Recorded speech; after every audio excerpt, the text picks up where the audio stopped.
적용할 수 있도록 인도하여 주시옵소서. 오늘 특별히 창세기 1장부터 계시록 22장까지 성경 1189장 한 장 한 장을 우리가 살펴보기를 원합니다. 주님께서 끝까지 이 일이 이루어지도록 우리를 지켜주셨고, 또 우리가 그 가운데 하나님의 우리를 위하여 해주신 일이 무엇인지를 깊이 깨닫게 하시고, 우리의 신앙이 더욱더 견고히 있어서 오직 주만 바라보고 살아갈 수 있는 믿음의 신실한 주의 백성들이 되도록 이끌어 주시옵소서.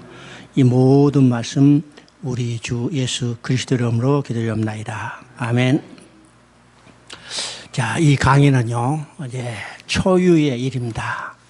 성경 1189장을 우리가 통독하는 경우들은 많이 있었지만은 이 한 장 한 장을 우리가 그 내용이 의미가 뭔가 창세기부터 계시록 22장까지 다 살펴보는 공부는 거의 없었을 겁니다. 그러니까 이제 여러분이 지금 그거에 도전하는 겁니다. 도전하는 거요.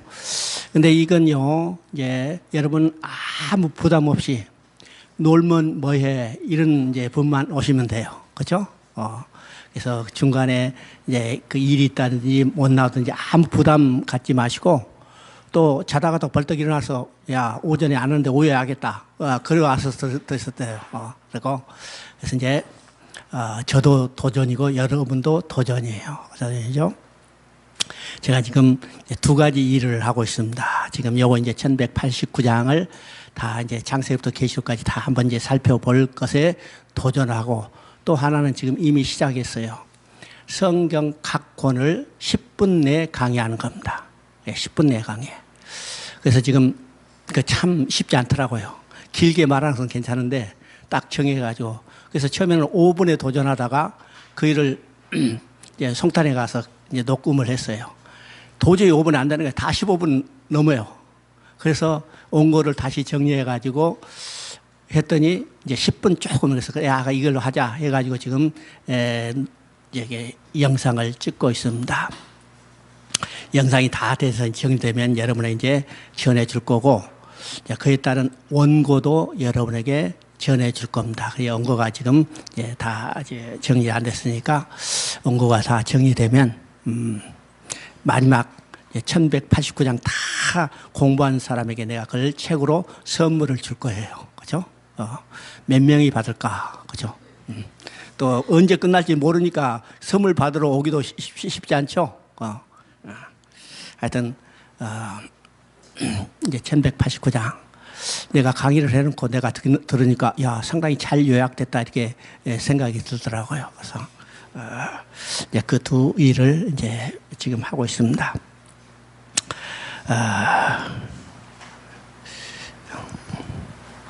자, 오늘부터 이제 창세기 1장부터 시작해서 이제 쭉 공부할 때, 오늘은 그 하루에 대강 양이 한 100장 정도, 그렇죠?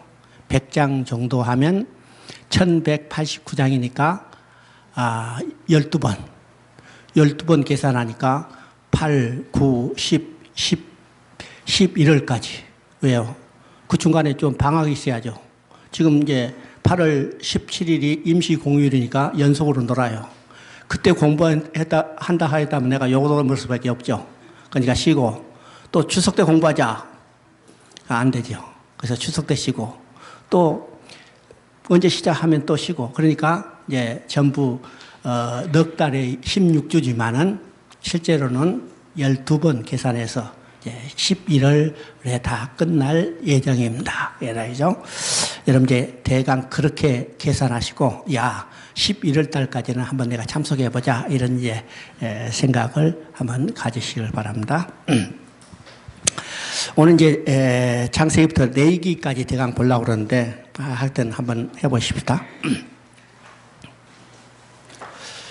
예, 우리가 창세기 전체에 대해서는 이미 여러 번 배웠어요. 그렇죠? 창세기 전체에 대해서는 여러 번 배웠어. 창세기는 성경의 첫 책입니다.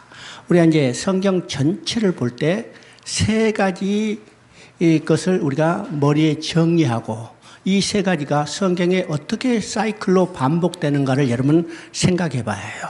이것이 창세기에서 그대로 보여주는 거죠. 첫째는 어떤 것인가? 하나님이 나를 위하여 해주신 일이 무엇인가 합니다. 하나님이 나를 위하여 해주신 일이 무엇일까? 자, 이걸 다른 말은요, 부모님이 나를 위하여 해주신 일이 무엇일까? 이게요. 그죠? 부모가 나를 위하여 해주신 뭘까? 부모가 나를 낳고 기른 거예요. 그죠? 그러면 하나님이 어때요? 나를 낳고 기르는 겁니다. 그죠?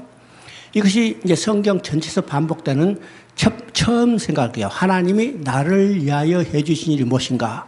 하나님이 인간들을 위하여 해주신 일이 무엇일까? 두 번째는 하나님이 해주신 일에 대해서 인간들의 반응은 어떤 것이었을까? 이 두 번째입니다. 하나님이 해주신 일에 대해서 인간들의 반응은 어떤 것일까? 이것이 우리가 창세기뿐만 아니라 성경 전체를 통해서 반복되는 사이클이니까 하나님 해주신 일들에 인간이 어떻게 반응했는가? 그것이 이제 성경에 나타나는 겁니다. 그것은 어떤 일이 있어요? 어떤 일? 하나님에 대해서 거역하고 반역하고 배반하는 일이에요. 그 인간들이 하는 일입니다. 내가 내 부모에 대해서 어떻게 했어요? 거역하고 반역하고. 이게 이사야 1장 2절에 이야기한 것처럼 내가 자식을 양육하였거늘 그들이 나를 거역하였다. 그렇죠? 이게 하나님의 해주신 일에 대한 인간의 반응입니다. 세 번째는 인간의 거역, 배역함에도 불구하고 그럼에도 불구하고 하나님이 어떤 일을 행해 주시는가 합니다. 이게 성경이 반복되는 사이클이죠. 그러면 창세기를 볼 때 창세기는 성경 전체에 대한 개략입니다. 개요입니다. 우리가 이제 어떤 저자가 책을 썼다. 그러면 그 책을 쓸 때 그 책은 서론, 본론, 결론의 부분이 있죠. 대부분 이 책이 그런 구조로 되어 있어요. 서론, 본론, 결론. 그러면 서론은 어떤 것이요? 서론은 창세기입니다. 그 다음에 본론은 창세기로부터 유다서까지, 그리고 결론은 요한계시록이라고 할 수 있습니다. 그러면 서론에 뭐가 기록됐어요? 그 책 전체를 파악할 수 있는 개관이 들어있죠. 개요가 들어있죠. 그러니까 이 서론만 우리가 정확히 이해한다면 성경 전체를 통해서 그 저자가 하고자 하는 내용이 무엇인가를 파악할 수 있어요. 그렇죠? 마찬가지로 창세기도 성경 전체의 서론이라 하면 성경 전체를 통해서 하나님이 하실 일이 무엇인가를 파악할 수 있다는 거예요. 파악할 수 있다는 거요. 그래서 우리가 서론을 잘 안다는 것은 참 중요한 일이죠. 중요한 일입니다. 그 다음에 어떤 것을 설명할 것인가, 그것을 먼저 이해하고 책을 보기 때문에 서론을 이해한다는 것은 아주 중요한 일이에요. 중요한 일이죠. 그래서 우리가 창세기를 이해한다는 것이 아주 중요한 일입니다. 그래서 창세기 성경 전체를 볼 때 이제 아까 얘기한 것처럼 하나님이 나를 위하여 무슨 일을 해주시는가. 두 번째는 인간은 하나님이 해주신 일에 대해서 어떻게 반응했는가. 세 번째는 그럼에도 불구하고 하나님이 어떤 일을 행해 주시는가. 그럽니다. 그러면 창세기가 성경 전체의 서론 개요라면 창세기도 똑같은 구조로 되어 있다는 사실을 우리가 알아야죠. 알죠? 그것이 창세기 1, 2장에서는 하나님이 태초에 나를 위하여 무슨 일을 해 주시는가, 인간을 위해서 무슨 일을 해 주시는가의 이야기입니다. 그 다음에 이제 3장부터 11장까지는 하나님이 해 주신 일에 대해서 인간은 어떻게 반응했는가. 그죠? 반응인가. 그것은 어떤 일이 있어요? 언약을 어기고 범죄하고 타락했어요. 하나님이 그 가운데 또 남은 자를 구원해 주시는데 그 남은 자들도 어떻게 됐어요?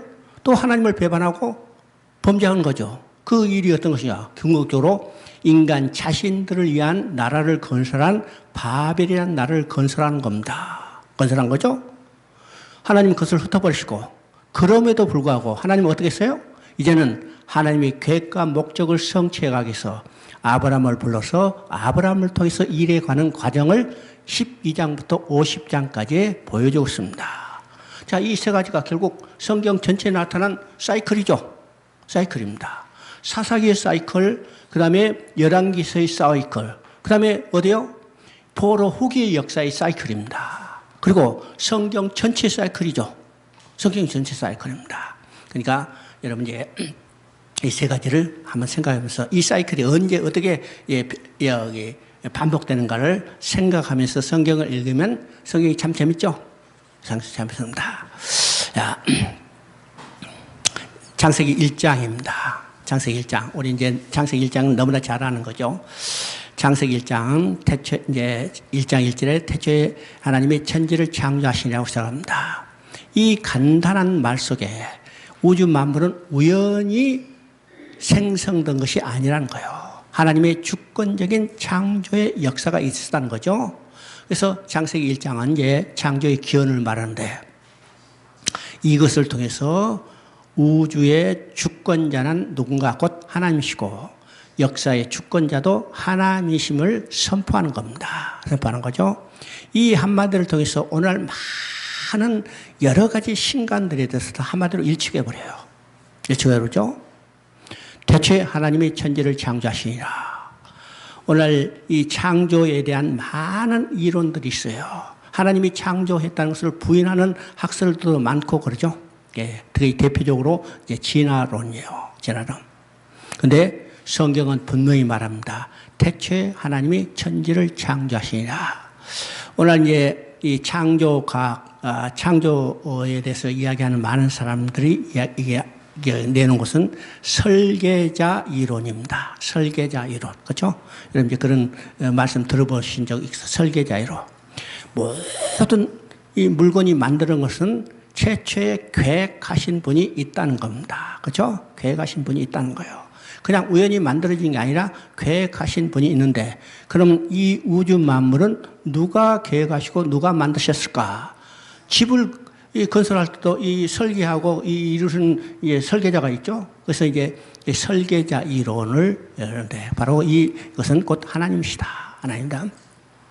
그 다음에 많은 신이 있다는 이 다신론도 오직 태초에 하나님이 천지를 창조하셨다는 이 말을 통해서 유일한 신은 하나님이신 것을 선포하는 거죠. 또 모든 만물이 다 신이다. 이런 범신론. 그 다음에 하나님이 우주를 창조하시고 우주 만물의 운행에 대해서는 전혀 관여하시지 않는다는 이 신론, 소위 숙명론도 하나님이 모든 것을 다 창조하시고 간섭하시고 운행하시는 사실을 우리가 보게 되죠. 이제 창조의 과정에서 우리 이제 세 마디가 나온다고 했습니다. 첫째는 말씀하시고 두 번째는 그대로 되니라 세 번째는 보시기에 주었다. 자, 이것은 하나님 우주 만물은 하나님의 선하신 목적대로 지어졌다는 겁니다. 그래서 이 땅에 이 모든 지어진 것 다른 말하면서 하나님이 나라를 건설하기 위해서 지은 모든 것은 하나님의 선하신 목적대로 지어졌다는 거예요. 그렇죠? 보시기에 주었다는 말은 하나님이 보시기에 주었다는 말은 이 다른 말을 말하면 선하게 지어졌다는 겁니다. 선하게 지었다는 거예요. 그래서 하나님께서 세우신 나라는 어떤 나라인가? 하나님 보시기에 좋은 나라, 아름다운 나라였습니다. 그래서 모든 피조물에게는 하나님의 영광이 충만하여 있고 하나님이 자신의 창조에 하나님은 만족하셨다는 것을 보여주는 겁니다. 먼저다. 자, 우리가 자녀들을 낳고요. 다 만족하죠? 기뻐하죠? 야, 이거 잘못 만들었는데? 그리고 슬퍼하는 사람 있어요? 없어요. 마찬가지로 하나님도 자기가 자기의 계획과 목적대로 우주 만물을 지으시고 만족했어요. 만족했기 때문에 기뻐하신 거죠. 만족했기 때문에 보시기에 좋은 거죠. 그러니까 최초에 만들었던 우주가 어떻게 지어졌는가를 우리가 생각해 봐야 합니다. 지금 우리가 여러 가지 이제 현상으로 나타나죠. 우리가 보는 지금 이 우주의 현상은 어떤 것이요? 이미 타락한 후에 이그러진 형상을 보고 있는 겁니다. 그죠? 그 전에는 지금 우리가 보지도 못했어요. 그러나 성경을 통해서 최초에 만들어진 우주가 어떤 모습이었는가? 하나님 보시기에 좋은 거예요. 하나님 만족하셨어요. 얼마나 아름다운 나라였는가를 생각해야죠.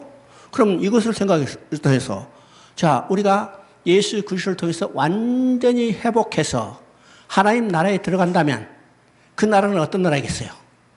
오늘 우리가 보는 이 현상적으로 보는 그런 나라가 아니죠. 그는 완전하고 만족하고 충만한 나라. 우리는 그것을 바라보고 사는 거예요. 그러니까 우리가 성경을 볼 때 항상 중심이 어디 있어요? 하나님 중심으로 봐야 우리 신앙생활에 기쁨과 즐거움이 넘치는 거예요. 이 땅에 있는 것만 보면 내 자신을 보면 항상 어떻게 해요? 부족해요. 만족하지 못해요.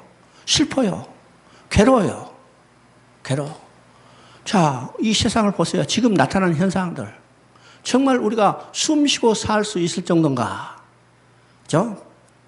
근데 하나님을 바라보면 우리는 기쁨과 만족이 있는 거죠. 그 다음에 이제 창조할 때 하나님 말씀하셨다고 그랬습니다. 하나님께서 말씀하셨다. 성경에서 가장 많이 반복되는 말은 어떤 것일까?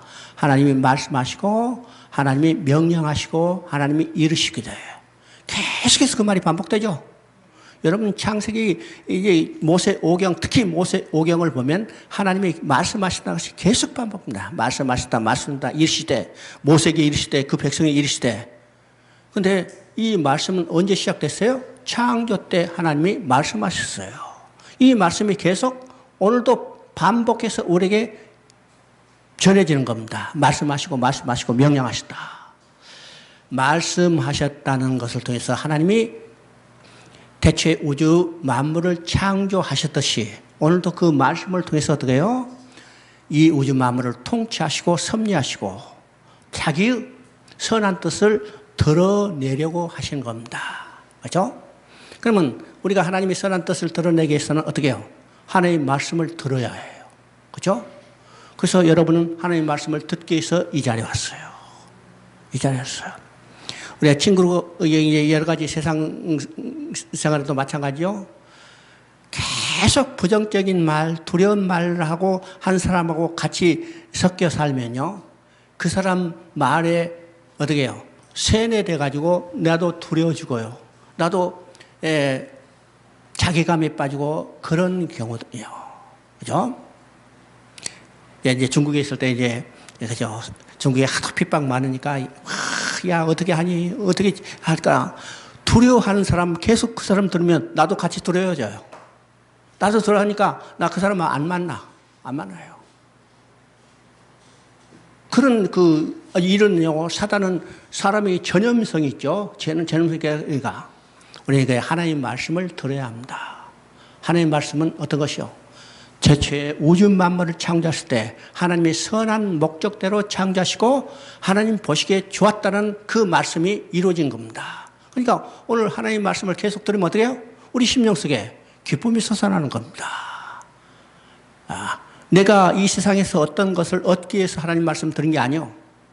대초에 그 말씀으로 우주 만물을 창조하시고 아름답고 선한 목적대로 지으셨던 그 말씀을 내가 계속 듣는 겁니다. 듣는 거죠?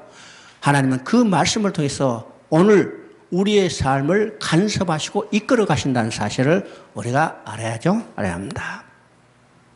자, 인간의 창조는 하나님 모양, 우리의 모양, 우리 형상대로 지었다고 했어요. 이 우리는 이제 삼위 하나님을 말씀합니다. 그러니까 창조 때도 이미 삼위 하나님께서 동역했다는 사실을 우리가 보게 되는 거죠. 보게 됩니다. 그러면 구원의 역사에도 똑같이 이 삼위 하나님께서 동역하시는 것을 봅니다. 그죠? 성부, 성자, 성령 하나님. 자, 우리가 지난번에 이제 에베소서 배울 때도 그랬죠? 교회를 지을 때 성부 하나님께서 택하시고 성자 하나님께서 구속하시고 성령 하나님께서 인을 쳐셨다고 했어요. 그러니까 창조 때도 삼위 하나님께서 동역하시고 구속의 역사에도 삼위 하나님께서 동역하시는 것을 보게 되는 겁니다. 보게 돼요. 그래서 우리 모양, 우리 형상대로 지었다. 그럼 우리 모양, 우리 형상대로 지었다는 것은 어떤 의미일까요? 이것은 이제 구체적인 창조의 과정을 이야기하는 2장 5절부터 봐야 해요. 2장 5절에. 그러면 이제 1장에는 자기 형상대로 사람 인간을 만드시고 여자야 남자로 창조하셨다고 그랬죠. 근데 그 구체적인 설명이 2장 4절부터 나옵니다. 그러면 2장 7절에는 인간을 지으는 거죠. 인간을 지어. 인간을 지을 때 어떻게 했어요? 흙으로 지으시고 그 코에 생기를 불어넣으니 생명이 된지라고 했습니다. 그러면 코에 생기를 불어넣었다는 것은 어떤 것이요? 하나님의 영, 하나님의 생명을 불어넣었던 겁니다. 그러면 인간에는 뭐가 들어왔어요? 하나님의 영이 들어있는 겁니다. 그러면 이것은 어떤 의미가? 하나님은 영이신데 인간은 물질적인 존재로만 놔두지 아니하시고 그 속에 하나님의 생기 영을 불어넣으면서 하나님은 인간은 어떤 존재가 됐어요? 하나님의 영을 소유한 존재가 되기 때문에 이제는 영적인 하나님과 교제가 가능한 겁니다. 교제가 가능한 거예요. 자, 바로 이것이 자기 형상, 자기 모양대로 지었다는 의미입니다. 다른 말하면요, 인격적인 교제의 대상으로 지으셨다는 거예요. 쉽게 말하면 말이 통하는 대상으로 지으셨다는 겁니다. 그래서 영적인 교제가 가능하기 때문에 쉽은 말로 하나님과 인격적인 교제, 말이 통하는 대상으로 지으셨다는 겁니다. 아시죠? 31절을 보니까 하나님이 그 지으신 모든 것을 보시니까 보시기에 힘이 좋았다고 했습니다. 자, 근데 28절에 우리가 이제 보면 28절에 이제 보니까 하나님께서 생육하고 번성하고 충만하라 복을 주시되 그렇습니다. 그리고 정복하고 다스리라고 그랬죠. 여기서 이제 복의 의미가 무엇인가를 생각해야 합니다. 여기서 주신 복은 이제 세 가지예요. 첫째는 생육하고 번성하고 충만하라.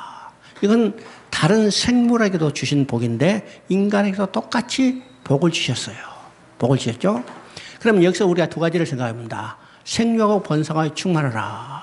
생육하고 번성하고 충만하라죠. 그러면 왜 인간이 생육하고 번성하고 충만할까요?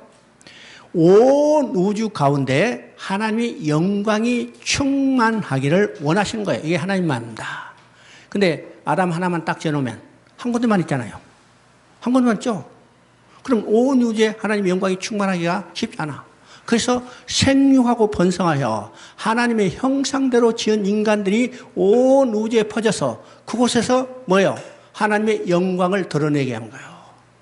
그 사명 오늘 우리에게 줬어요. 우리가 복음을 전해서 곳곳에 하나님 백성이 탄생함으로 그곳에서 뭐가 나타나요? 하나님의 영광을 드러내게 한 목적이라는 겁니다. 이것이니까 생육하고 번성하는 것은 축복일 뿐만 아니라 우리에게 주신 사명이라는 사실을 알아야 합니다. 그래서 우리는 번성하고 충만해서 온 곳에 퍼져서 그곳에서 하나님의 영광을 드러낼 수 있는 존재들이 나타나죠. 그럼 이제 복의 두 번째 내용은 정부하고 다스리라고 했죠. 정부하고 다스리는 것은 하나님께서 우주 만물을 지으시고 하나님이 친히 다스린 게 아니라 자기 형상대로 지은 인간들을 통해서 대리 통치하기를 원하시는 거예요. 그래서 이 통치의 권세를 이임한 겁니다. 통치의 권세를 이임했기 때문에 바로 아담은 어떻게 해요? 2장에 보면 이 통치의 권세를 행사하는 것을 보게 되죠. 행사하는 거예요. 그것이 이제 2장 15절에 거기에 경작하며 다스리라는 말이 나옵니다. 여기 다스리라는 말이죠. 그 다음에 2장 19절에 보니까 뭐라고 됐어요? 아담이 모든 생물의 이름을 지으니라. 이 생물의 이름을 지었다는 것은 이름을 지었다는 의미는 두 가지라고 했죠. 자기 소유로 확보하는 거고 다음에 통치의 권세를 행사하는 겁니다. 그렇죠? 바로 이제 이것을 통해서 왕적 권세를 행사하는 걸 보게 됩니다. 세 번째는 인간을 자기 형상대로 지어서 하나님의 영광을 드러내기를 원하시죠.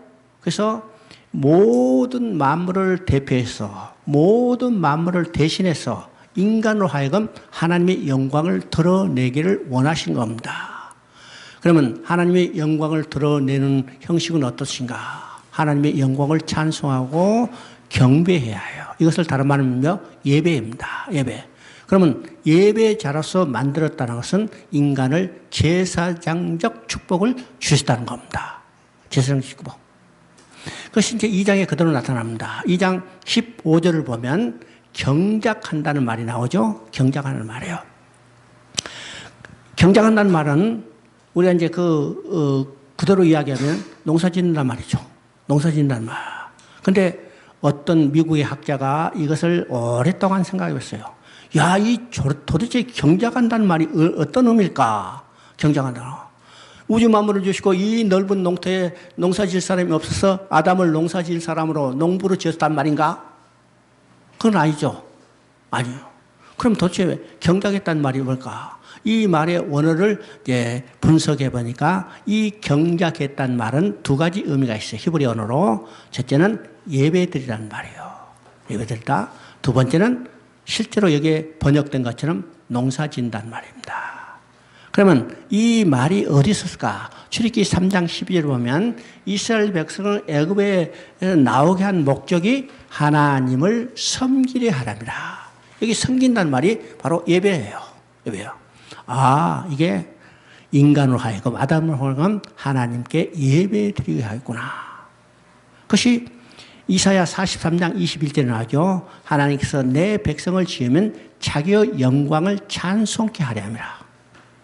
자기 영광을 찬송케 하라. 이게 제사장적 축복을 주신 겁니다. 그러니까 인간에게 주신 복이 어떤 것이요? 첫째는 생육하고 번성하고 충만하라.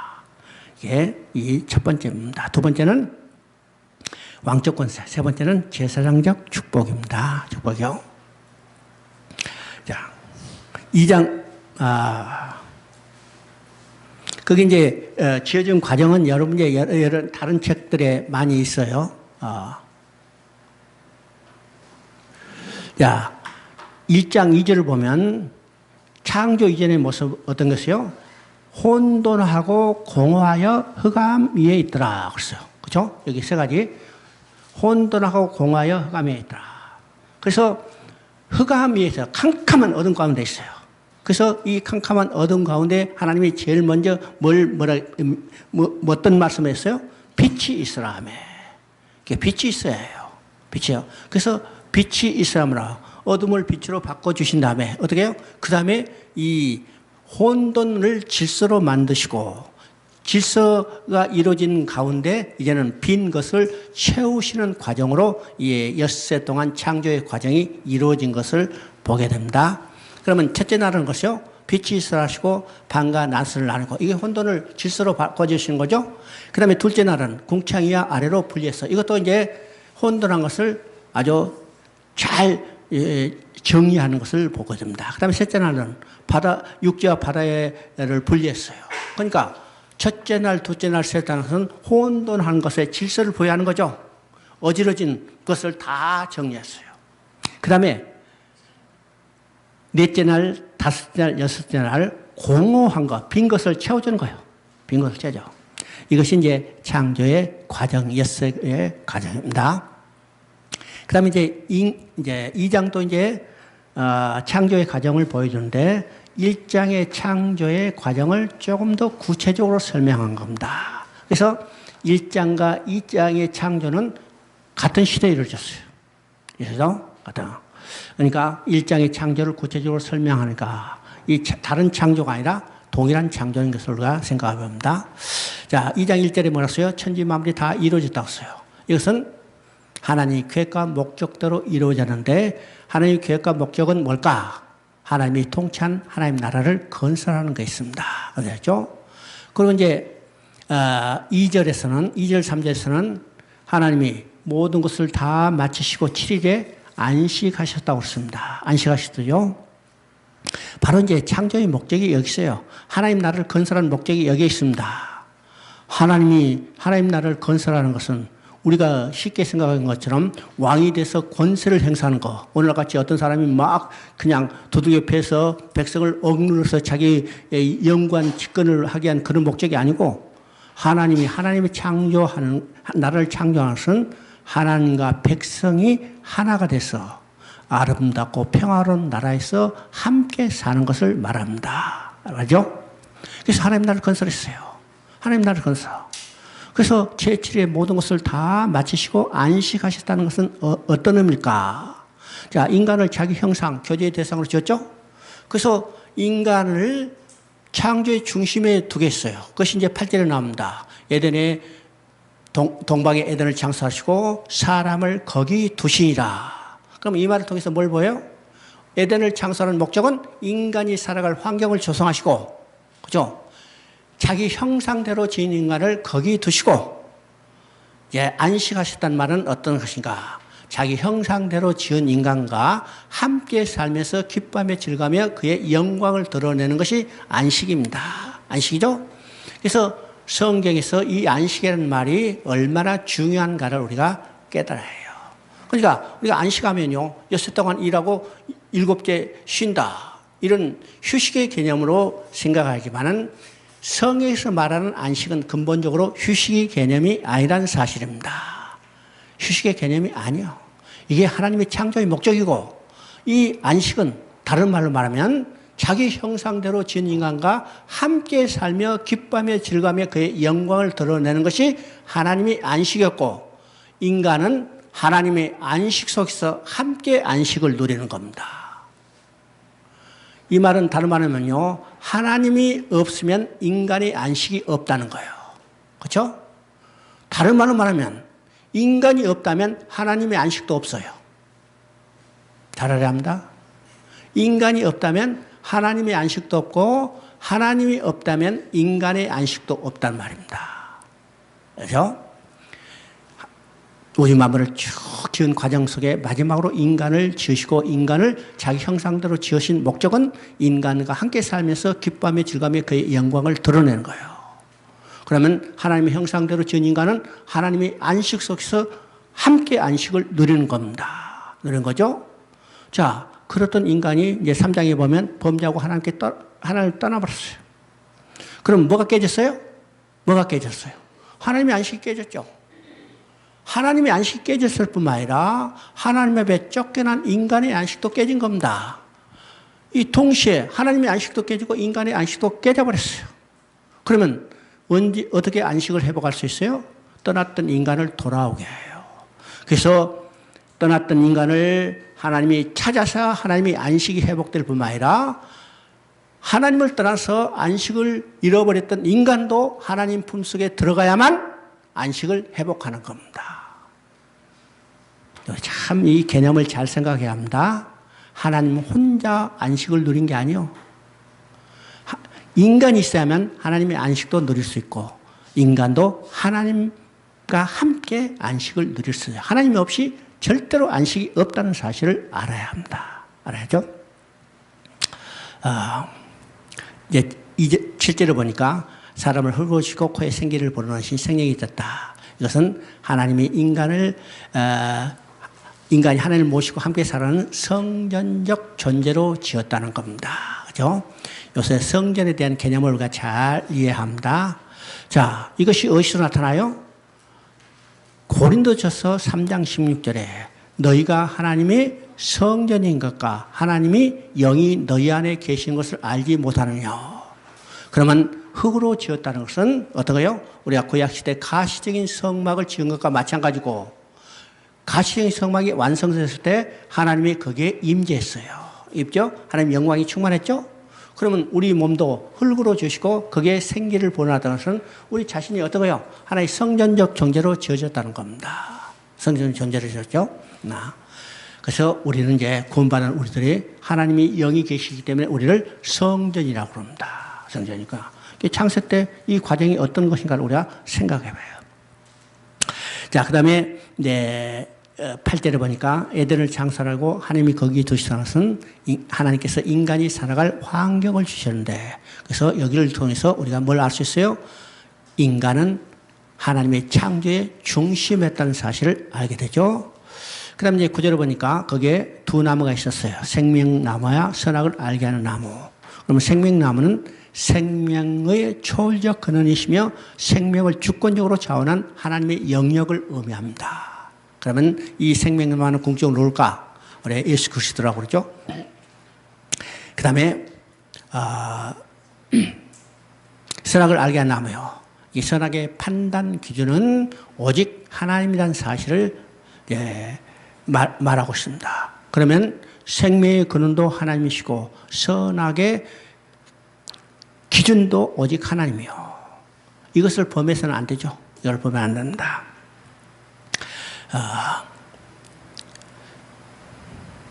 이제 11절부터 14절까지는 거의 4강이 흘러나옵니다. 그 다음에 15절에서 하나님께서 아담을 이끌어 에덴 동산에 그것을 경작하고 지키게 하신 것은 생명수 강물이 흐르는 이상적인 곳에서 하나님 말씀에 순종하여 제사장적 축복과 왕적 권세를 누리며 살도록 하신 것입니다. 그죠? 그죠? 그래서 이제 여기서 4강이 흐르는 거죠.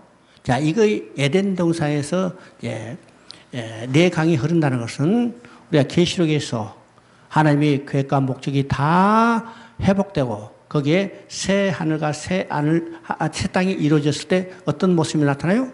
거기 어린 양의 보좌로부터 생명수 강물이 흐르는 것을 보게 됩니다.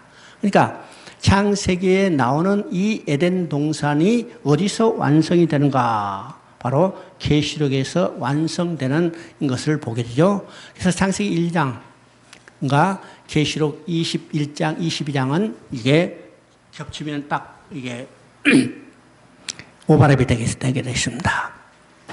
그 다음에 이제 17절에서 선악을 알게 하는 언약을 주셨어요. 이 언약을 주신 것은 인간을요, 기계적인 모습으로 만들지 않았다는 것이요. 로봇으로 만들지 않았다는 겁니다. 로봇을요.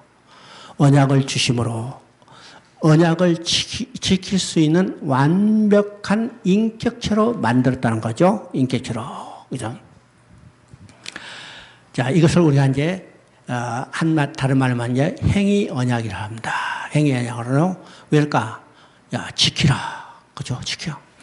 선악을 알게 하는 나무의 실과는 열매는 따먹지 마라. 따먹지 마라 그랬어요. 그래서 이걸 지키라. 지키기 때문에, 행위가 요구되기 때문에 우리가 행위 언약이라고 합니다. 근데 근본적으로 이 행위 언약인가 아니라 이것도 은혜의 언약입니다. 은혜의 언약. 자, 이 말을 다른 말을 말하면 따먹지 않으면 영원히 나와 함께 살리라는 거예요. 따먹지 않으면. 그죠? 만약 이 언약을 통해서 누가 더 많은 책임인가 부담이 있는가를 생각해 봅니다. 그죠? 누가 더 많은 부담과 책임이 있는가? 우리가 계약을 하면 쌍방이 동등한 책임과 의무가 있어요. 그렇죠? 일반적인 계약은 계약 당사자의 동등한 책임과 의무와 부담이 있습니다. 그런데 이 언약은 누가 더 책임과 부담이 더 많아요? 의무가 더 많아요? 하나님이요. 인간이 할 수 있는 것은 오직 선악과 안 따먹으면 돼요. 그렇죠? 선악과만 안 따먹으면 돼. 근데 하나님이 선악과를 따먹지 않을 때 해주신 일은 어떤 것이요? 인간의 영원한 생명을 보장해 줘야 해요. 인간의 모든 삶을 풍성함을 공급해 줘야 해요. 인간을 안전하게 지켜줘야 해요. 이게 하나님이 해주실 일이죠. 인간이 해야 할 일은 딱 하나, 선악과를 따먹지 않으면 된 거예요. 그러니까 이 언약은 근본적으로 행위를 요구한, 순종을 요구하는 언약이지만은 근본적으로 하나님께 더 많은 책임과 의무가 부담되는 은혜의 언약이라는 사실을 우리가 알아야 합니다. 말이죠. 그러면 이 언약을 통해서 하나님의 마음은 어떤 것인가? 이 언약만 지켜라. 이 언약만 지키면 너와 나는 영원히 나와 함께 살게 될 것이다. 나와 함께 살게 될 것은 어떤 것이요? 하나님이 만드시고 하나님이 통치하신 하나님 나라예요. 그럼 하나님 나라는 어떤 것이라고 했어요? 하나님이 주신 생명으로 하나님의 공급으로 풍성함을 누리며 하나님의 보호를 받아서 안전하게 살 수 있는 것입니다. 지금 이 땅에서는 안전하게 살 수 있는 것이 하나도 없죠? 이 땅에서는 만족하며 누릴 수 있는 것이 아무것도 없죠? 이 땅에서는 죽음이요. 왜요? 하나님을 떠났기 때문에, 약속을 지키지 않았기 때문에요. 그죠?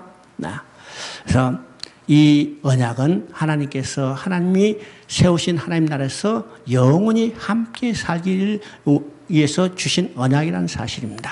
그러면 이 언약을 통해서 성경에 나타난 하나님과 인간의 관계를 세 가지로 이야기한다습니다. 첫째는 왕과 백성의 관계, 그 다음에 이것은 이제 주권입니다. 법입니다. 두 번째는 남편과 아내의 관계, 이것은 사랑입니다. 세 번째는 아버지 아들의 관계. 이건 순종의 관계를 이야기합니다. 일단 18절에 혼자 사는 것이 좋지 않다 그렇습니다. 이것은 혼자 사는 것이 좋지 않은 것은 우리가 이제 1장에서 첫 번째 복이죠. 생육하고 번성하여 충만하라. 혼자 사는 좋지 않다는 것은 생육하고 번성하고 충만할 수 없다는 거예요. 그죠? 하나님 주신 복과 사명을 누릴 수 없다는 거예요. 두 번째는 혼자 사는 것이 좋지 않다는 것은 교제의 대상이 없다는 겁니다. 이것이 혼자 사는 것이 좋지 않으므로 하나님은 어떻게 했어요? 돕는 배필을 지어줬다는 생각. 이 돕는 배필의 의미는 뭘까? 첫째, 하나님이 주신 복과 사명을 누릴 수 있도록 주신 거예요. 그렇죠? 그래서 여자를 지어줘서 여자를 지어줌으로 남자 다른 기능을 갖게 하시고, 그렇죠? 갖게 하시고 또 교제의 대상으로 지었어요. 인격적으로 교제, 말이 통하는 대상으로 지어서 서로 아주 하나님의 형상을 닮은 그 인간의 모습으로 교제하면서 어떻게 해요? 다른 기능을 가진 두 남녀가 하나님의 주신 복과 사명을 누릴 수 있도록 만들어 주신 겁니다. 이것이 돕는 배필을 지어주는 거예요. 그러니까 남자 여자는 어떤 관계예요? 완전한 인격적으로 동등한 관계입니다. 동등한 관계죠. 그래서 이제 여자를 지어주셔서 하나님께서 어떻게 했어요? 아담을 잠들게 하시고 그 갈비뼈를 뽑아서 여자를 지어줬습니다. 여자를 지어줬죠.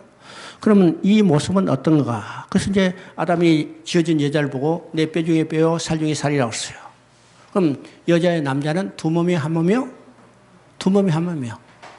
두 몸이면서 한 몸, 한 몸이면서 두 몸입니다. 이것이 이제 24절의 이야기죠. 두 사람이 부모를 떠나서 한 몸을 이루니. 이게 연합의 관계를 이야기합니다. 연합의 관계. 그러면 지금 이 아담과 남자, 여자의 관계는 어떤 관계예요? 어떤 관계예요? 이게 남편과 아내의 관계죠? 이 남편과 아내의 관계는 누가 누구의 관계를 예표하는 것이요? 앞서서 얘기했던 하나님과 인간의 관계. 하나님과 인간의 관계는 남편과 아내의 관계로서요. 그러면 이 관계는 어떤 관계인가? 바로 그리스도와 우리 성도들의 관계입니다. 그러면 우리 성도들이 예수 그리스도의 아내로 탄생됐을 때 어떻게 탄생됐어요? 어떻게 탄생됐어요? 예수 그리스도가 십자가에 못 박혀 죽으심으로 그의 아내된 성도들이 탄생한 겁니다.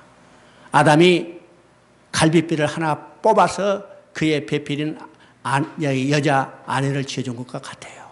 그러니까 우리가 지금 어떻게 그리스도의 신부가 됐는가를 생각해 봐야죠. 그래서 이 두 몸이 합하여 한 몸을 이룬 연합의 관계가 됐습니다. 이라고 하겠죠. 이 연합의 관계가 됐다는 것은 어떤가요? 두 몸은 합하여 한 몸이 됐기 때문에 두 몸은 나눌 수 없고 머리에 대어진 일이 지체에 대어진 일이기 때문에 그리스도께서 이루어진 일이 곧 나에게 이루어진 일이요. 그래서 그리스도가 십자가에 못 박혔을 때 나도 함께 십자가에 못 박혔고 그리스도가 장사될 때 나도 함께 장사됐고 그리스도가 부활할 때 나도 함께 부활했고 그리스도가 하늘에서 하나님 우편에 앉아 계실 때 그리스도와 연합된 나도 하나님 우편에 있다는 사실입니다. 이건 놀라운 이야기죠. 놀라운 이야기입니다. 그 다음에 이제 25절을 보니까 어떻게 됐어요? 두 사람이 벌거벗었지만은 부끄러지 않았다고 했습니다. 이 벌거벗었지만 부끄러지 않았어요. 왜일까요? 이건 타락 이전이니까 하나님의 영광을 그들이 감싸고 있었기 때문에 그들은 벌거벗었지만은 부끄러지 않았어요. 왜? 하나님의 영광이 감싸고 있었죠. 그런데 3장에 가니까 그들이 벌거벗은 것을 보고 부끄러워하게 됩니다. 왜요? 하나님의 영광이 그들을 떠나버렸기 때문이요. 떠나겠죠? 자, 3장은 이제, 3장은 바로 이제 인간이 타락한 거죠. 그러면 이제 우리가 처음 생각했죠. 하나님이 우리를 위하여 무슨 일을 해 주시는가. 그 다음에 인간은 하나님이 해 주신 일에 대해서 어떻게 반응했는가.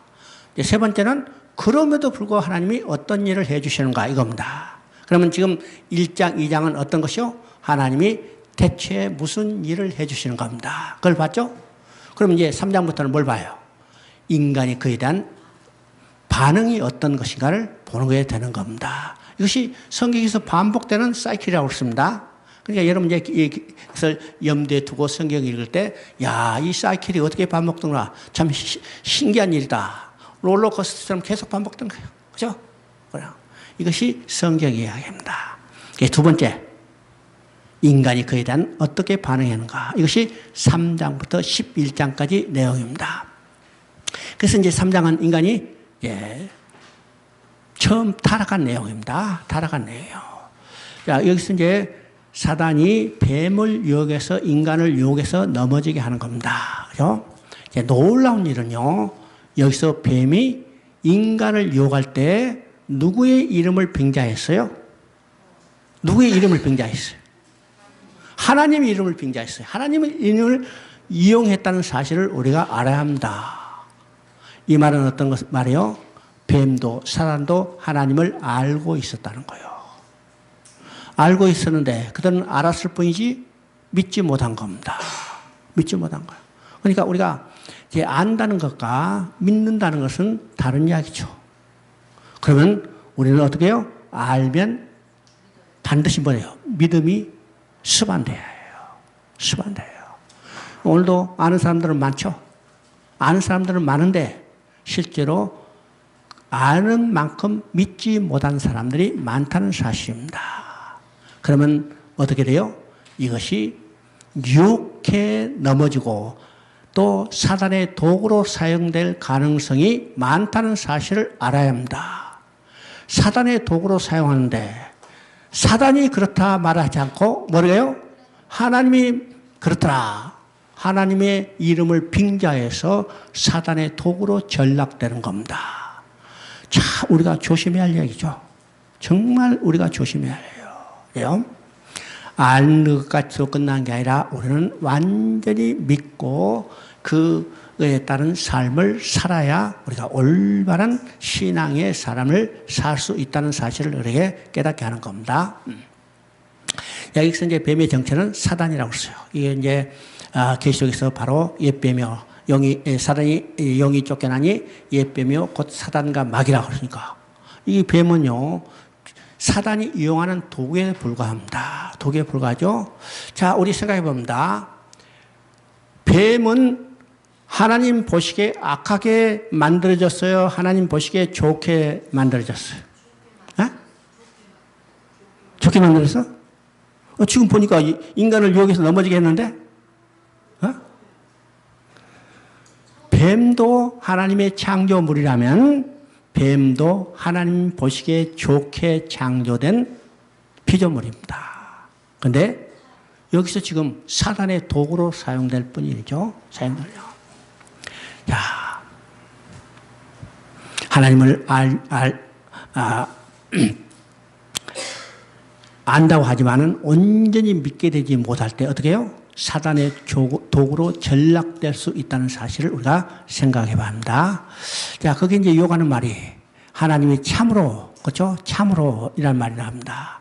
참으로 먹지 말라 하더냐. 이 참으라는 말은 참 우리 헷갈리게 하는 말들이죠. 헷갈려. 예, 중국에도 쩐더 그래요. 쩐더. 진짜야? 거짓말이야? 짜더, 진더. 여러분요, 어떤 사람이 이야기할 때, 야, 그거 진짜야?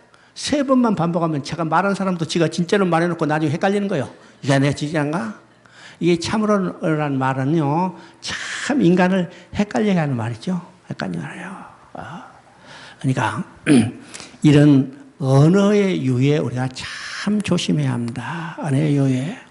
지금, 오늘요, 이 세상이 참 언어의 정확한 정의가 완전히 희석되고 혼돈돼 버렸어요. 그죠? 혼돈돼 버렸어요. 자, 우리가 어떤 것이 진짜로 옳은 개념인지 지금 헷갈려 버렸죠? 헷갈려 버렸습니다. 근데 우리가 언어의 개념을 정확히 이해해야 해요. 좀. 자, 언어의 유의를 가장 잘 사용한 사람이 누구냐? 참 놀랍게도요. 누구예요? 이건 마르크스 레닌입니다. 세상의 철학적인 지금까지 내려오던 이 언어의 이 정의를 다 바꿔버렸어요. 바꿔버렸어요. 오늘은 거기서 우리가 젖어서 그대로 살고 있죠? 살고 있어요. 살고 있습니다.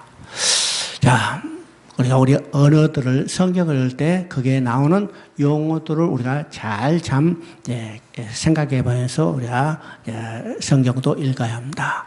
왜요? 오늘 성경에 나오는 이 용어들도 많이 지금 아주 변질시켜가지고 혼돈이 나게 하죠. 그래요. 여러분 보세요.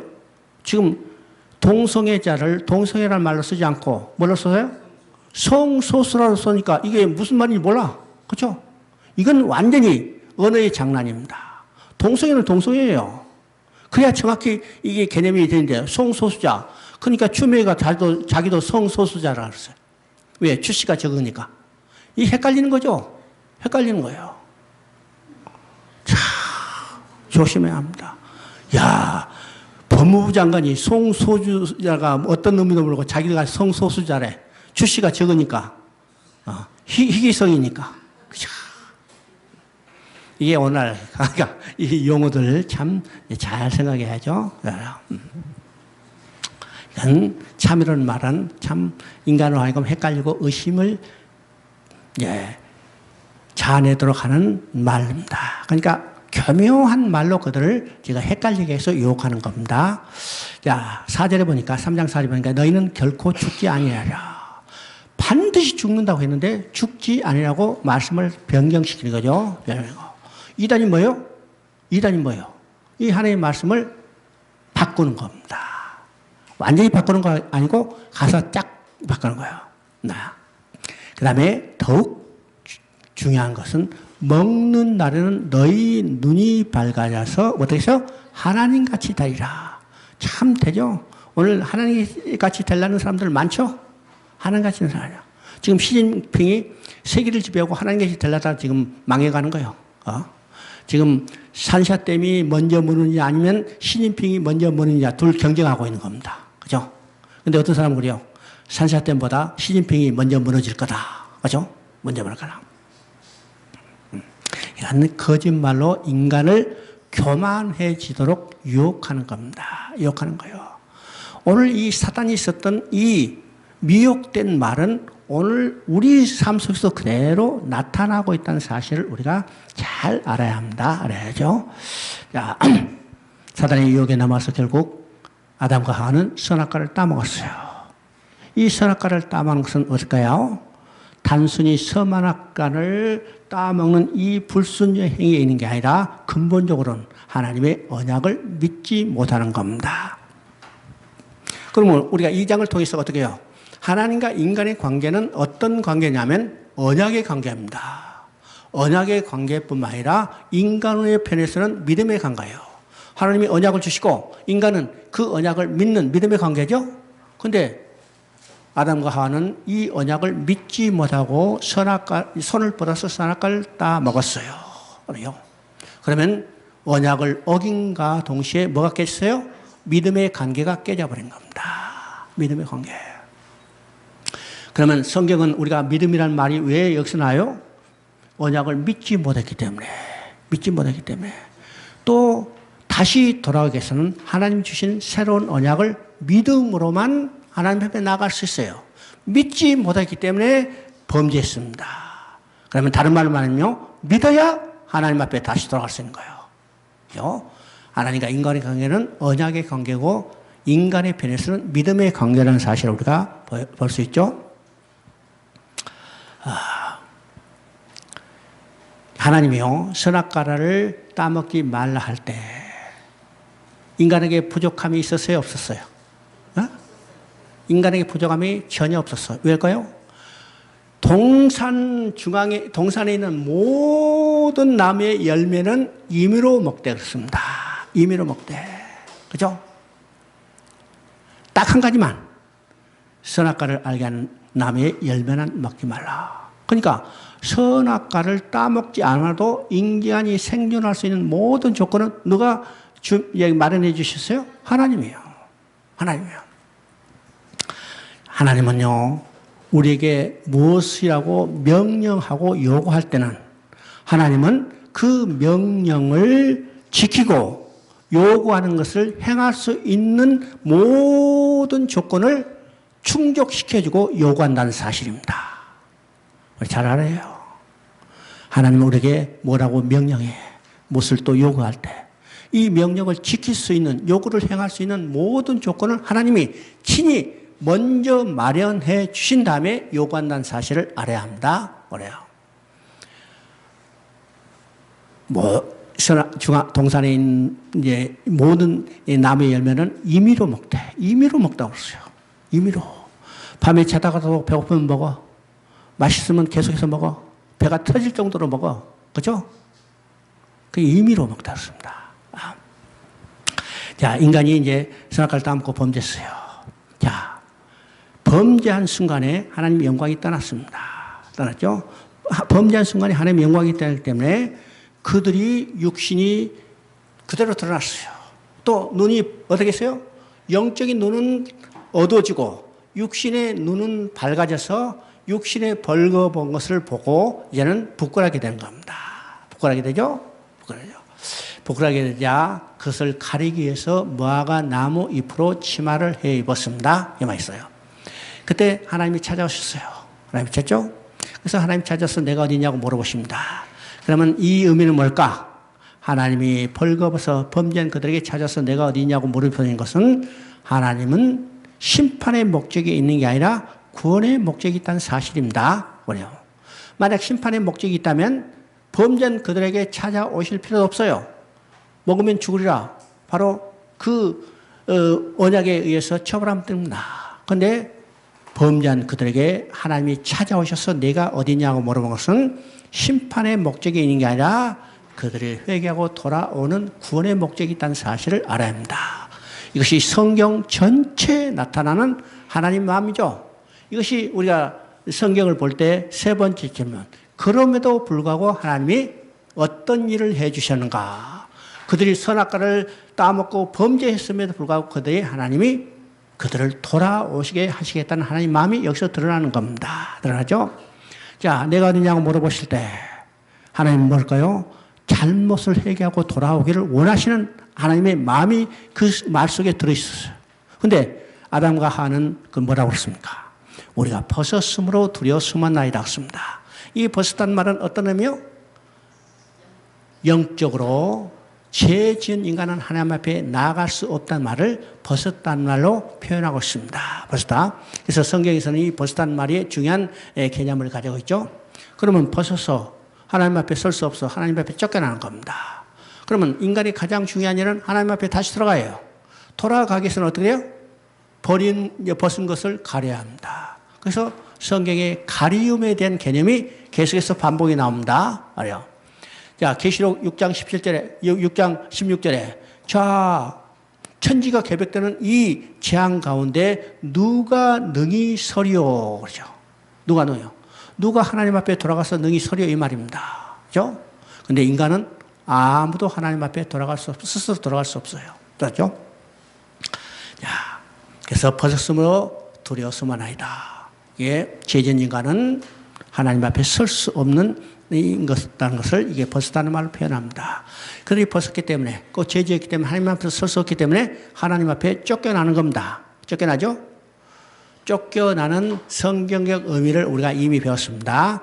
이건 고린도 후서 6장 14절에 의와 불의가 함께할 수 없고 빛과 어둠이 함께할 수 없었습니다. 하나님은 의로우신데 인간은 범죄함으로 불의한 자가 됐고 하나님은 빛이신데 인간은 범죄함으로 어둠이 됐어요. 그렇죠? 그래서 의와 불의가 함께할 수 없고 빛과 어둠이 함께할 수 없기 때문에 범죄함으로 불의한 자 된 인간, 범죄함으로 어둠이 된 인간은 하나님 앞에 쫓겨나는 겁니다. 그런데 쫓겨난 인간의 가장 중요한 일은 하나님 앞에 다시 돌아가요. 하나님 앞에 다시 돌아가서는 어떻게 돼요? 불의한 자가 의롭게 돼야 의로우신 하나님 앞에 돌아갈 수 있죠? 그래서 성경에서 의롭다는 개념이 반복해서 나오는 이 의미가 무엇인가를 알아야 합니다. 의롭게 됐다. 다른 말하면 하나님 앞에 다시 돌아가게 됐다는 말이에요. 이름요, 이 간단한 개념을 여러분 이해야 성경이 아주 쉬워집니다. 쉬워져요. 자, 어둠이 돼서 빛이신 하나님 앞에 쫓겨났다. 쫓겨난 인간의 가장 중요한 일은 하나님 앞에 다시 돌아가요. 그러면 어둠이 빛으로 바꿔져야죠. 인간 스스로 빛을 낼 수 없기 때문에 어둠 가운데 빛을 넣어주셨어요. 그 빛이 누구요? 세상의 참빛으로 오신 예수 그리스도예요. 이게 하나님의 구원계획입니다. 구원계획이죠. 자, 그리고 이제 12절부터 14절까지는 이제 범죄한 그들을 책망하죠. 왜 내가 선악과를 따먹었느냐? 아담에게 하니까 아담은 하에게 책임을 돌리고 또 하한테 얘기하니까 하는 하나님이 지으신 뱀 때문에 되죠. 자, 여기서 이제 두 가지 우리를 봅니다. 인간의 죄가 어떤 것인가를 이야기합니다. 인간의 죄는 로마서 1장 18절에 이야기한 것처럼 하나님의 진로가 불의로 진리를 막는 모든 사람에게 나타나는 불경거가 불의에게 나타나는 것입니다. 그럼 인간의 죄는 두 종류예요. 첫째는 불경건입니다. 두 번째는 불의의 죄입니다. 불의의 죄요. 그러면 불경건의 죄는 어떤 것일까? 하나님과 관계가 잘못된 것, 관계가 단절된 것을 말합니다. 이것은 하나님의 언약을 어겼기 때문에 이제는 하나님의 관계가 잘못됐죠? 하나님과 단절됐죠? 자, 그곳으로 파생되는 인간 관계사에 나타나는 죄를 우리가 불의의 죄라고 합니다. 불의의 죄죠? 자, 불의의 죄는 우리가 보는 살인, 거짓말, 이 사기친 거, 폭행하는 거, 이게 다 우리가 지금 죄라고 이야기하는 여러 종류들입니다. 그것이 왜 나타나요? 왜 나타나? 왜 도둑질해요? 왜 거짓말해요? 왜 살인해요? 하나님이 없다고 생각하기 때문에, 하나님이 보시지 않다고 생각하기 때문에, 이건 하나님과 관계가 단절된 거예요. 그러니까 죄는요, 두 종류요. 불경건과 불의입니다. 그러면 지금 창세기에도 마찬가지죠. 먼저 하나님과 관계가 잘못됐어요. 그렇죠? 하나님이 언약을 어겼어요. 그 다음에 나타난 죄가 뭐예요? 인간관계의 파탄입니다. 그게 불의의 죄죠. 여기서 불경거가 불의의 죄가 나타나는 것을 보게 됩니다. 보게 되죠. 자, 그들이 하나님 앞에 이제 쫓겨날 수밖에 없지만은 하나님께서 다시, 그죠? 그들을 돌아오게 하시겠다고 약속을 주십니다. 이 약속이 창세기 3장 15절입니다. 창세기 3장 15절. 이 창세기 3장 15절가 신학적으로 원복음이라고 그러는데 이 원복음의 핵심은 여자의 후손을 보내주시겠다는 겁니다. 그렇죠? 자, 이 여자의 후손을 보내주시겠다고 했는데 이것은 세 마디로 되어 있습니다. 앞으로 인류는 두 진영으로 나뉠 것에 대해서 이야기합니다. 이것은 여자의 후손의 진영과 뱀의 후손 진영, 두 진영으로 나뉘고, 두 번째는 이 두 진영 사이는 원수가 되고 싸움이 있을 것이다. 이것을 영적 전쟁이라고 합니다. 세 번째는 이 전쟁의 결과가 어떻게 끝날 것을 이미 계시하고 있어요. 이건 여자의 후손이 뱀의 머리를 상하게 할 것이다. 그런데도 뱀의 후손은 만만히 물러난 게 아니라 끝까지 대적해 올 것을 말하죠. 이것이 바로 여자의 후손의 발꿈치를 상하게 할 것이라고 이야기합니다. 그 다음에 그들을 돌아가게 해서 3장 21절은 가죽옷을 지어 입히신다고 했어요. 가죽옷은 어떤 것이요? 벌거벗은 것을 가려주신 겁니다. 그런데 여기서 가죽옷이라고 했어요. 가죽옷이라는 말 속에 뭐가 포함되어 있는가? 바로 짐승의 죽음, 짐승의 피 흘림이 내포되어 있죠. 이 짐승의 죽음, 피 흘림은 궁극적으로 누굴까? 우리의 벌거벗은 것을 가려주시오. 다른 말은요, 우리의 죄를 해결하셔서 십자가에 죽으실 어린 양 되셔서 죽으실 예수 그리스도를 예표하는 겁니다. 알죠? 자, 23절, 24절에는 하나님 앞에 이제 아담과 하가 쫓겨나죠. 쫓겨난 이유는 아까 얘기한 것처럼 의와 불의가 함께할 수 없고 빛과 어둠이 함께할 수 없기 때문에 하나님 앞에 쫓겨나는 겁니다. 쫓겨나죠. 그 다음 이제 3장을 봅니다. 이제 3장이 이제 죄가 들어오고 4장부터는 죄가 확산되는 것을 보여줘요. 그죠? 확산되는 걸 봅니다. 자, 여기서 이제 중요한 것은 4장 8절이죠. 가인이 아벨을 쳐 죽였다고 했습니다. 쳐 죽였어. 물론 그 앞에 이제 아벨과 그의 제물은 받으시고 가인과 그의 제물은 받지 않음을 통해서 아벨은 여자의 후손이 진영이 됐고 가인의 뱀의 후손이 진영이 됐어요. 자, 두 진영 사이에 뭐라 했어요? 원수가 되고 싸움이 있다고 했습니다. 그래서 여자의 후손이 된 아벨을 뱀의 후손이 된 가인이 쳐준 거예요. 쳐준 거죠. 자, 이것은 이제 창세기 3장 15절에서 우리가 유심히 보면 여자의 후손이 뱀의 머리를 상하게 할 것이다. 그죠? 또 뿐만 아니라 뱀의 후손이 여자의 후손의 발꿈치를 상하게 할 것이다. 여기서 두 방향으로 뱀의 후손이 여자의 후손 진영을 대적해 올 것을 보여주는 겁니다. 그죠?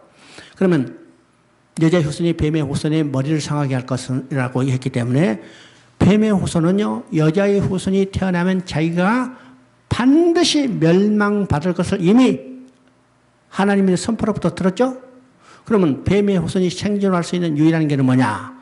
여자의 후손이 나타나서 안 돼요.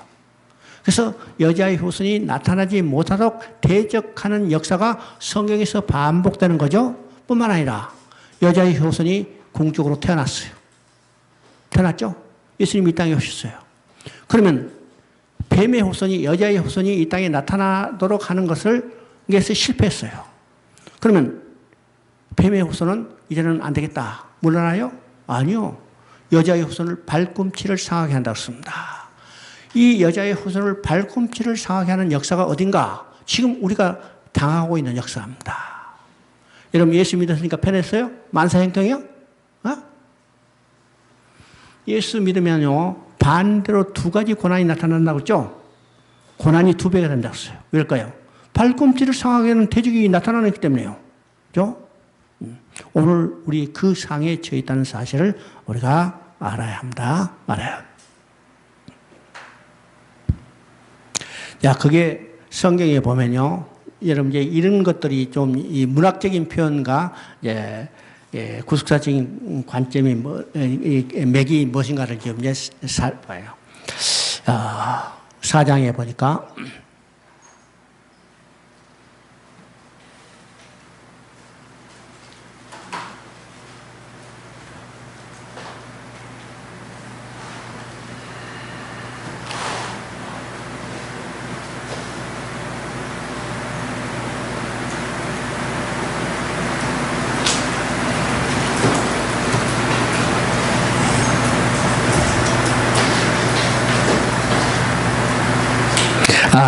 사장 7절 한번 읽어봅니다. 내가 선을 행하면 어찌 낯을 들지 못하겠느냐. 선을 행하지 아니하면 죄가 문에 엎드려져 있느니라. 제가 너를 원하나 너는 죄를 다스릴지니라. 그죠?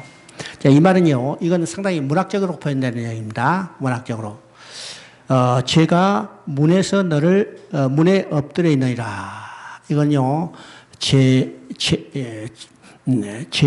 권세가 계속해서 인간을 굉장히 강하게 끌어당기는 겁니다. 그렇죠?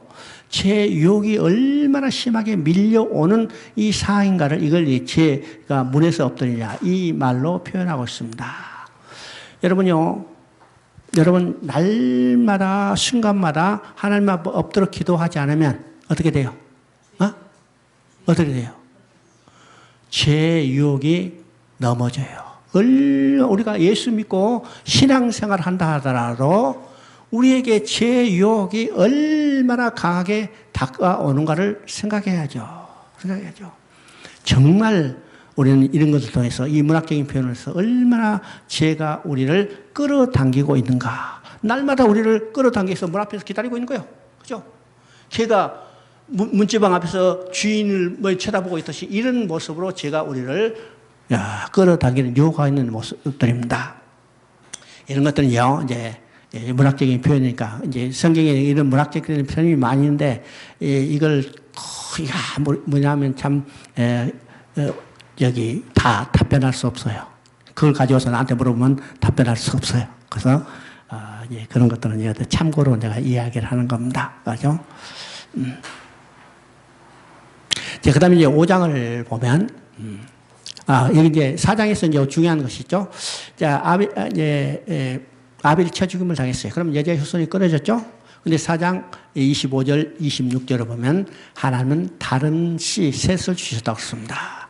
이것은 어떤 의미입니까? 하나님이 계획과 목적은 절대로 중단하지 않고 실패하지 않고 포기하지 않고 하나님 계획과 목적대로 반드시 성취해 가시는 하나님의 것을 보여줍니다. 보여지죠? 그 다음에 이제 5장을 보면 5장은 족보가 나오죠. 5장 족보는 아담부터 노아까지 족보입니다. 그러면 이 족보의 의미는 우리가 이제 두 가지로 생각했죠. 창세기 3장에서 여자의 후손을 보내주시다는데 이 여자의 후손이 어떤 적부한 혈통을 타고 태어나는가를 보여주는 것이 이 족보입니다. 족보죠. 두 번째는 이 족보의 마지막 나온 사람을 통해서 하나님은 새로운 역사를 전개해 가시려는 하나님의 뜻이 있다는 사실을 우리가 보게 되는 겁니다. 그런데 지금 이 족보를 보면 아담을 지었을 때는 하나님이 자기의 형상대로 지었다고 그랬습니다. 그런데 아담이 이제 자식을 낳을 때는 어떻게 해요? 아담이 자식을 낳을 때는 아담이 자기의 형상대로 낳았다고 그랬어요. 그죠? 하나님이 아담을 지을 때, 최초 인간을 지을 때는 하나님의 형상대로 지었어요. 근데 아담이 자식을 낳을 때는 어떻게 돼요? 자기 형상대로 지었다. 아담의 형상대로다. 이건 바로 모든 인간이 아담의 원죄를 가지고 태어났다는 것을 의미합니다. 아니에요? 모든 인간이. 타락한 인간의 모습, 형상대로 지었다는 것. 바로 죄를 가지고 태어나게 됐다는 것을 말합니다. 여기 이제 24절을 보면요. 에녹이죠. 모든 계보가 낳고 죽었지만은 에녹은 하나님이 데려가심으로 세상에 있지 않다고 기록하고 있습니다. 이런 에녹의 행적은 죽음이 종로하는 인간들에게 희망의 복음인 것입니다. 그러면 우리도 에녹처럼 하나님 앞에 나아가서 영원한 생명을 유지할 수 있다는 거예요. 자, 그 다음에 이제 6장은 우리 이제 노아의 형수를 이야기하죠. 그래서 여기서 이제 제가 점점 더 확산되고, 그다음에 여기서 노아를 부르셔서 노아를 통해서 이제 그 남은 자를 구원하실 계획을 이루시는 것을 우리가 보게 됩니다. 예, 여기 보면 땅에 사람이 많아지기 시작할 때 하나님의 아들들과 사람의 딸들이 어떻게 해요? 서로 여기 혼합돼 버렸어요. 예, 통혼을 통해서 결합됐죠. 결과적으로 어떻게 될까? 자, 세상에 악이 가득 찼다고 했습니다. 자, 두 진영이 구별되어 하는데 어떻게 해요? 결혼을 통해서 섞여버렸어요. 이 섞여버리는 것을 우리가 세속화라고 합니다. 자, 세속화되면 반드시 나타나는 건 뭐냐면 죄가 가득 차게 되는, 관영하게 되는 겁니다.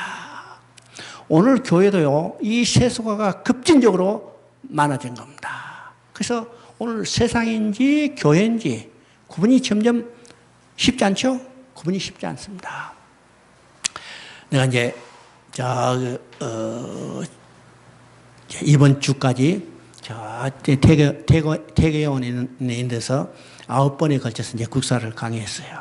그게 이제 연세 많은 장로님이 이제 선교에 열정이 있는 장로님이 나오는데 자기 이제 사이가 캄보디아에서 선교한다고 그러더라고요.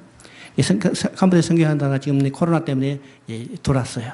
그래서 이제 이 장로님은 이제 국사를 다 배우고 있으면, 이 성경 이대로 배우겠다. 내 사회에도 좀, 이야기했다. 그래서 이제 책도 없고 유튜브에 나오는 그 영상도 자기 사회한테 딱, 이게 보라. 이거 정말로 이제 좋은 강의다. 했더니 자기 사회가 책을 딱 접으더니, 이 박 목사님 출신이 어디에요? 물어보더래. 그래서 나한테 문자가 왔어요. 목사님 어느 신대에 나왔습니까? 그래서 네, 장신 나왔어. 그랬더니 그 사이가 네, 장신 나왔다 하니까 딱 책을 덮어가지고 치워버리대요. 이 사람이 하는 말이 장신은 WC 했으니까 자기하고 상대가 아니는데 자기는 총신 나왔대. 그래서 내가 했지. 총신이나 장신이나 그놈이야.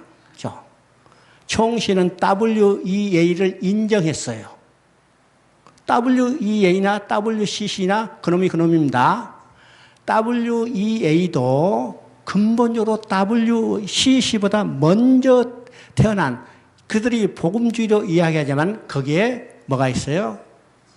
혼합주의가 들어있습니다. 근데 최근까지도 이 총신도 W는 이 아니고 우리 WA도 들어갈까 말까 하다가 WEA를 인정했어요. 교류해도 좋다. 허가 나버렸습니다. 그러니까 그놈이 그놈이죠. 똥 묻은 개가 재 묻은 개 나무라는 거예요. 우리는요 그런 것 때문에 정말로 세속화 되면 어떻게 돼요? 결국은 타락화 되는 겁니다. 타락화 돼요.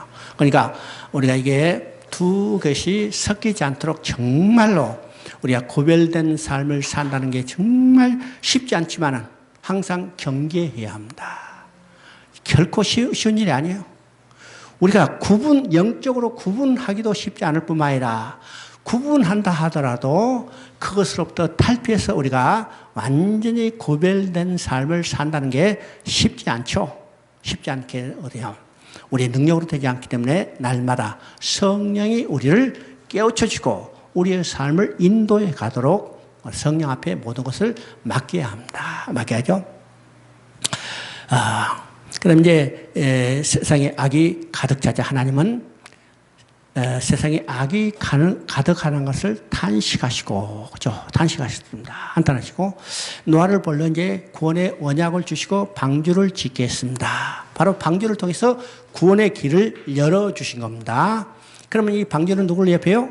방주는 예수 그리스도를 예표하고 교회를 예표하는 겁니다. 예수 그리스도를 믿어야 하고 교회에 들어와야 구원이 있습니다. 그렇죠? 그럼 지금 방주를 짓게 했어요. 방주는 어떤 것일까? 우리가 방주하면 배를 생각하지만은 그래서 오늘 방주를 짓는다 해가지고 미국에도 큰 돈 많은 아주 부자가 이 방주를 모형을 따해서 이게 교회를 지었다는데 그 모형이 뭘까? 그 모형 보니까 이건 성경에 나오는 이 방주의 모습이 아니고 오늘날 배의 모습과 똑같아요. 배의 모습이에요. 방주는 근본적으로 배가 아닙니다. 배가 아니요. 배가 되기 위해서는 어떻게 했어요? 배 앞부분 선수가 있어야 하고 배 뒷부분 선미가 있어야 하고 또 배를 방향을 돌려주는 방향타가 있어야 합니다. 그죠? 우리 이제 요새 말하는 조타실이에요. 옛날에는 키입니다. 뒤에서 이거 조타실. 조타실을 잘못 움직이면 요 세월호처럼 넘어가 버리죠? 넘어갑니다. 이게 조타실이에요. 그 다음에 배를 움직여주는 동력이 있어야 합니다. 동력이 있어야죠. 그래서 옛날에는 이 도수를 통해서 바람으로 동력을 했고, 그 다음에 바람이 없으면 사람이 노려져 갖고, 요새는 다 기계식으로, 그죠? 심지어 언제까지도 이 동력으로 해요. 근데 이 방주에는 아무것도 없어요. 앞뒤가 똑같아요. 앞뒤가 똑같아요. 또 방향을 돌리는 방향키도 없고, 배를 움직이는 힘도 없습니다. 아무것도 없어요. 그건 돛도 없고, 너도 없고, 아무것도 없어요? 그럼 뭘까요? 이건 하나님께 전적으로 의지하는 겁니다. 하나님이 끄는 대로, 움직이지는 대로, 그대로 하나님께 전적으로 의지하는 겁니다. 우리의 구원도 어떤 것이요? 하나님께 전적으로 의지해요. 누구를 통해서? 예수 그리스도를 통해서. 방주에 들어갔을 때, 그죠? 그 다음에 이제 7장은 홍수의 과정을 얘기합니다. 그게 7일 후에 드디어 이제 40주하에 땅에 비가 내리게 되죠. 그럼 여기서 7일 후라고 씁니다. 앞에서는 120년이었어요. 이 120년은 어떤 일인가? 120년은 그들이 회개하고 돌아올 궁일의 시간을 주신 겁니다. 하나님은 심판의 목적이 있는 게 아니라 구원의 목적이 있기 때문에 땅에 악이 가득하지만은 당장 심판하지 아니하시고 120년에 회개하고 돌아올 시간을 주셨어요. 그죠? 이게 궁일의 시간입니다. 그런데 120년을 주셨지만은 7장에 보면 또 7일이라고 씁니다. 이 7일은 어떤 것인가? 이건 완전의 숫자요. 그래서 하나님은 120년을 주시지만 그들이 회개하고 돌아올 완전한 시간을 주신 후에, 그죠? 완전한 시간을 주신 후에 드디어 돌아와지 않는 그들에게 하나님께 심판을 내리시는 겁니다. 그죠? 그래서 이제 보니까 이 짐승들도 그렇고 노아의 8가정을 방주에 들어가로, 그죠? 방주 안에 들어갔어요. 방주 안에 들어간 것은 어떤 것이요? 하나님의 언약 안에 들어간 겁니다. 하나님의 언약 안에 들어갔다는 것은 다른 말이요? 말하면 그리스도 안에 들어간 겁니다. 그리스도 안에 들어간 거예요. 자, 여호와께서 방주에 다 들여보내신 후에 문을 닫으셨습니다. 문을요. 자, 들여보내고 문을 닫았다. 이 말씀 속에 하나님의 사랑과 공의가 담겨져 있어요. 하나님의 주권적인 역사를 보여주고 있습니다. 하나님은 노아와 그의 가족들을 방주 안에 들여보내고 문을 닫으심으로 어떻게 해요? 그들을 안전하게 지켜주신 겁니다. 하나님이 방주의 문을 닫으심으로 어떻게 해요? 이제는 누구도 이 방주의 문을 열 사람이 없어요. 없어요. 누구도. 하나님이 그들을 안전하게 방주에 들여보내시고 하나님이 그 방주의 문을 닫으시며 아무도 방주의 문을 열 자가 없죠. 이 하나님이 얼마나 그들을 안전하게 지켜주시는가를 우리가 보게 되는 겁니다. 그리고 이제 22절을, 23절을 보면요. 그게 중요한 말이 있습니다. 노아와 그 함께 있던 자들만 남았더라. 여기서 남은 자들입니다. 어디에 있던 자? 어디에 있던 자? 방주 안에 남아있던 자들입니다. 방주 밖에 있었다는 다 멸망받았어요. 그죠? 그때 인류가 얼마나 많았겠어요? 얼마나 많은지는 숫자는 나오진 않지만 하여튼 많아지기 시작했다니까 많았어요. 근데 방주에 들어와서 남은 자들만 사는 겁니다. 다르죠? 어디 들어와서 살아요? 교회 안에 들어갑니다. 어디 들어와서 살아요? 그리스도 안에 들어와야만 그들의 생명을 유지할 수 있습니다. 구원을 얻을 수 있다는 거예요. 방주 밖에서는 아무도 생명을 구원받을 수 없다는 사실을 우리가 깨닫게 되죠. 이제 8장에 보니까 이제 비가 그쳤어요. 자, 그들이 방주에 들어가서 구원받았지만, 여러분, 방주 안에 들어가서 그 삶이 편했겠어요? 아니면 고달팠겠어요? 어? 야, 방주에 들어가니까 좋다. 그렇겠어요? 여러분, 그 방주를 생각해서 방주가 얼마나 클까? 내가 계산해 보니까 150m에 한 50m, 그리고 높이는 한 15m. 이제 이 교회, 교회보다 조금 이제 클 정도예요. 여기에 짐승의 개체를 학자들이 계산해 보니까 30만 개체 정도가 들어갔다고 그래요. 그죠? 30만 개체. 그 다음에 거기에 8사람이 들어갔어. 거기 들어가서 8사람이 사는데 편했겠어요? 편하지 않겠어요? 30만 되게 되는 짐승들이 왱왱왱 꽥꽥꽥 하고 날마다 똥 싸고 오줌 싸고. 이야, 참 나는 요새같이 더운 여름날 하루도 못 살겠죠? 못 살겠죠. 근데 그날 그것이 며칠 됐을까? 며칠 돼요? 며칠 가요? 150일. 150일이면 반년을 그 속에 산다는 것이 쉬웠겠어요? 쉽지 않았겠어요? 어려워요. 정말 괴로워요. 급한 사람 밖으로 튀어나오고 싶죠? 그렇죠? 이것이 오늘 어디서 삶이요? 그리스도 안에서, 교회 안에서 우리의 신앙생활하는 삶이요. 결코 쉽지 않다는 사실을 우리가 생각해야 해요. 얼마나 부딪히고 지쳐나가고 싶은 일인가. 그러나 그 안에 있어야만 구원받는 사실입니다. 그죠? 홍수가 물러간 다음에 노아가 방주에서 나와서 제일 먼저 한 일이 뭘까? 정결한 짐승을 골라서 그 짐승을 제물로 해서 번제를 드렸어요. 그죠? 그럼 이 번제는 무엇에 대한 예표예요?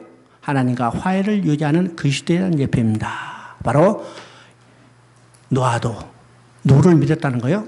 그리스도를 믿었다는 겁니다. 그래서 히브리서 11장 7절은 이야기죠. 노아도 믿음으로 말미암아 의의 상속자가 됐다고 했습니다.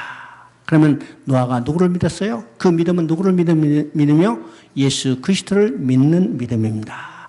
예수 그리스도를 믿는 믿음을 통해서 하나님은 의의 상속자가 됐다. 어떻게 됐다는 것은 하나님 앞에 돌아가겠다는 거죠. 이 말은요, 의의 상속자만 됐다는 것은 노아가 의롭게 돼서 하나님의 나아갔다는 뿐만 아니라 그 모든 노아 이후의 인류들이 예수 그리스도를 믿음으로 하나님 앞에 나아가게 되는 바로 이 의롭게 되는 것을 이어주는 후계자가 되었다는 겁니다. 왜 됐다는 거죠? 그 다음에 하나님은 노아에게 다시 모든 생물을 멸하지 아니하겠다고 말씀하시고 자연의 법칙을 통해서 약속을 지킬 것을 계수해 주죠. 그럼 이제 이것이 9장에도 똑같이 나옵니다. 홍수로는 다시 내가 멸하지 않겠다. 홍수로는 내가 다시 이 땅에 홍수를 보내지 않겠다. 이 말은 어떤 말일까요? 홍수를 다시 보내지 않겠다. 이 말은요, 그 홍수를 통해서 인류를 다 노아를 8가정을 제하고 다 멸망받았죠? 그러면 노아뿐만 아니라 모든 인류가 다 죄인들입니다. 그러면 죄를 심판하기 위해서 계속해서 홍수를 내리신다면 어떻게 해요? 계속 홍수를 내린다면 그 후에 존재할 수 있는 인류는 아무도 없어요. 아무도 없습니다. 그래서 이 말은 다른 말은요.